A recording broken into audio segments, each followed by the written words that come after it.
Halo semuanya, ketemu lagi dengan saya Wahyu Kurniawan di Learning Journal terakhir di mata kuliah MPK Kualitatif. Oke teman-teman, hari ini adalah Learning Journal terakhir bagi kita semua di pertemuan mata kuliah ini. So teman-teman, saya mohon maaf apabila ada materi yang saya sampaikan itu masih kurang ataupun masih kurang relevan dengan teman-teman. Dan teman-teman bisa mencari lebih dalam lagi mengenai mata kuliah MPK Kualitatif ini. Semoga di learning journal sebanyak itu teman-teman bisa mengambil beberapa pelajaran, memetik pelajarannya sehingga bisa menjadi bahan kajian untuk teman-teman nantinya. Oke teman-teman, di sini saya akan menjelaskan tentang materi terakhir, yakni tentang penelitian komunikasi politik. Oke teman-teman, kita tahu ya komunikasi politik itu adalah komunikasi yang diadakan kepada pencapaian suatu pengaruh sehingga masalah yang dibahas oleh kegiatan komunikasi ini dapat mengikat semua warganya dengan sanksi yang ditentukan bersama melalui lembaga politik.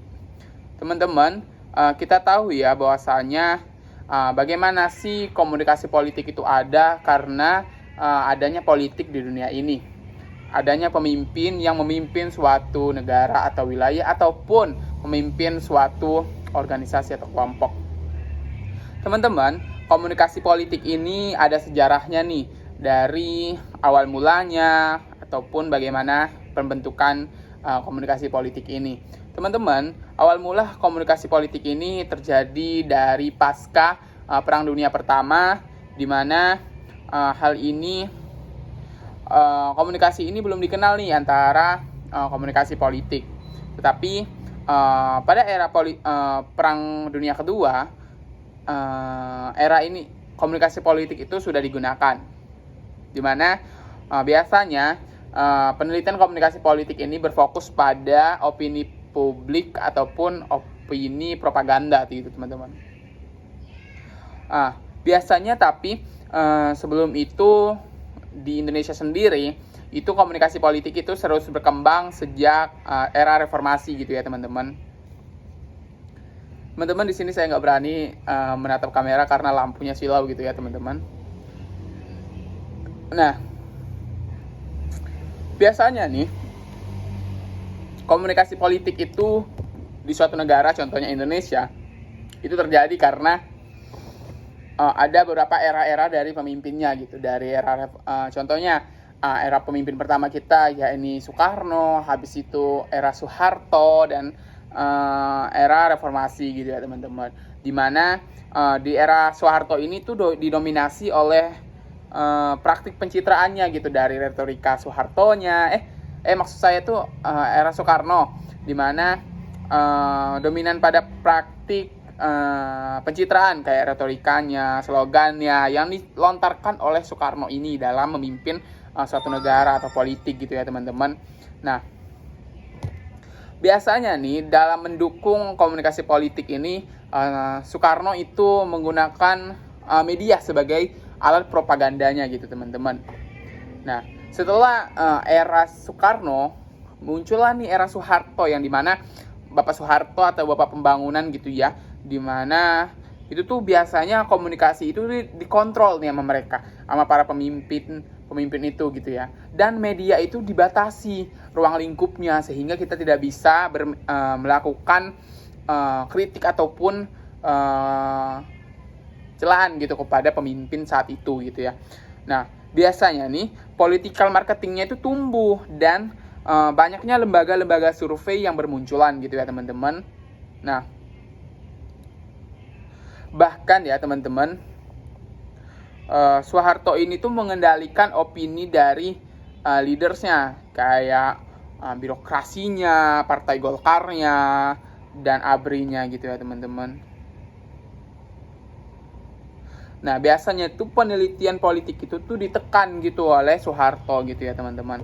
Nah, muncullah nih setelah era Soeharto, muncullah era reformasi tahun 98, di mana kita itu memiliki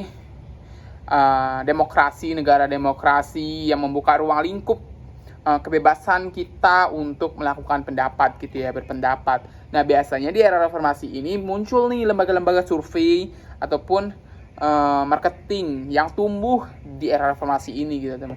Bahkan ya di Universitas Indonesia itu membuat program studi ataupun jurusan yang tentang komunikasi politik itu teman-teman, karena komunikasi politik itu sangat penting gitu ya teman-teman. Nah, di dalam komunikasi politik itu ada teori-teori yang bisa kita gunakan dalam melakukan penelitiannya, seperti teori hipodermik. Nah, teori hipodermik ini adalah teori jarum hipodermik yang mengasumsikan bahwa media itu memiliki kekuatan yang sangat perkasa atau kuat gitu, dan komunikasi itu dianggap pasif atau tidak tahu apa-apa gitu ya teman-teman. Nah, selain teori jarum hipodermik ini, ada juga teori lain nih, kayak teori media kritis, teori informasi dan nonverbal, teori halayak kepala batu, dan teori empati dan hemofili. Nah, itu adalah beberapa teori yang bisa kita gunakan dalam melakukan penelitian komunikasi politik gitu ya teman-teman. Nah, bagaimana sih cara metode yang bisa kita gunakan dalam melakukan penelitian komunikasi politik ini? Nah, ada banyak gitu teman-teman. Bisa menggunakan polling atau quick count yang biasa kita lihat di pilkada gitu ya teman-teman, atau critical discourse analysis yang dimana itu tuh CDA gitu ya, atau menggunakan framing atau forum group diskusi atau biasa kita kenal FGD gitu ya. Bahkan kita bisa menggunakan survei-survei yang ada gitu ya teman-teman dalam melakukan penelitian komunikasi politik itu sendiri gitu teman-teman. Nah teman-teman, mungkin itu saja ya pembahasan singkat saya mengenai komunikasi politik. Semoga teman-teman bisa paham dan mengenal lebih dekat lagi tentang komunikasi politik ini gitu ya teman-teman. Oke teman-teman, saya Wahyu Kurniawan pamit undur diri dan terima kasih atas kesanggupan Anda untuk menonton video ini. Semoga teman-teman bisa terus melihat video YouTube saya. Ya, terima kasih. Bye-bye. Sampai jumpa di kayaknya nggak bakal jumpa lagi ya. Karena ini adalah pembelajaran saya terakhir. Dan selanjutnya saya akan mengerjakan proposal, skripsi, KKN, Kukerta, PPL, dan lain sebagainya. Bye-bye semuanya.